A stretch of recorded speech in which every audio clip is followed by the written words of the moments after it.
This is a course overview of the Try the Heights Youth Triathlon for ages 7 through 14 and is a good one to watch with your athletes so you know what to expect on race day. There's a separate video for the 6 and under age group, and a link to that is in the comments section below. And if you haven't already watched the Getting to the Starting Line video yet, you'll definitely want to watch that one next. Let's get to it. All triathlons follow the same sequence of events: swim, then bike, then run. Prior to each age group's race time, the pool MC will announce when it's time for your competitor to get ready. Volunteers will escort the athletes to the bullpen for warm-up exercises and instructions for the swim session. Immediately prior to the swim start, they will line up along the western side of the pool and then U-turn before jumping, not diving, into the water. This is a timed race, so participants go into the water at intervals to help cut down on crowding, and each lane has a designated direction to prevent collision. When swimmers arrive at the other end of the pool, they move to the next lane before returning.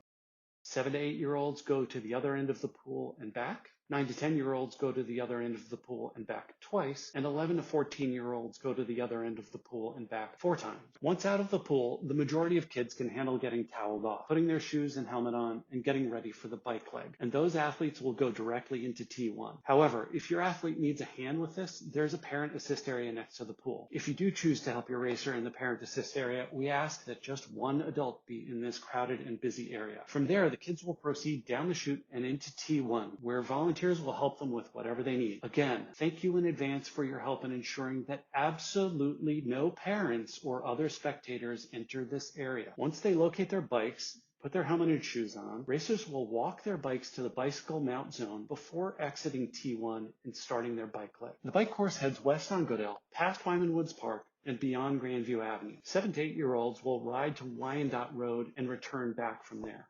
9 to 10-year-olds will go just beyond Wyandotte, climb the hill where Goodale turns into Lincoln, and turn back at Bluff. Finally, 11 to 14-year-olds go all the way up Cambridge Boulevard to 5th Avenue before turning around. All age groups return to the Wyman Woods parking lot where they will transition to the run. At the entrance to T2, athletes will dismount their bikes, walk them to an available bike rack, remove their helmet, and exit the far side of the transition area to start their run. Again, this transition area will be staffed with volunteers to assist. Once they make it to the southeast corner of the park, the 7 to 8-year-olds will turn east and continue running along the walking path, circling the park and crossing the finish line in the middle of the Wyman Woods meadow. 9 to 10-year-old runners will exit the park, head west on Goodale on the sidewalk before doubling back at Broadview Avenue. They'll then return and finish along the same path as the 7 and 8-year-olds. Finally, 11 to 14-year-olds will also exit the park and head west along Goodale, but go all the way to Erlin Avenue before doubling back. Like the other ages, they will return and finish along the walking path. At the finish line, all finishers will be given water and a medal after coming into the chute. Popsicles and other goodies will also be handed out in the finish area. And top finisher awards are announced following each age group at the podium adjacent to the finish line, where screens on the timing trailer show individual results. Distances and other information for each leg can be found on the race website. Okay, now for some practical tips for those proud parents, family members, and other enthusiastic spectators. There are designated areas for spectators at the pool, along the bike course between the pool and Wyman Woods, and at the finish line. But again, at no point in time are any parents or other spectators allowed anywhere on the course itself. Thank you in advance for your cooperation. Please also be aware that the sidewalk between the pool and Wyman Woods is crowded with pedestrians, and the crosswalk at Wyman Woods entrance is closed when racers are on the course, which includes the walking path around Wyman Woods Park. And generally speaking, it's a bad idea to go anywhere west of Grandview Avenue, as there are no designated or spectator areas, and the sidewalks are part of the run course. After your athlete has finished, stick around for the award ceremony following each age group, and don't forget to get the bikes from T2 and retrieve anything left at T1 or at the pool. That's it. Thanks for coming out, and have a great race.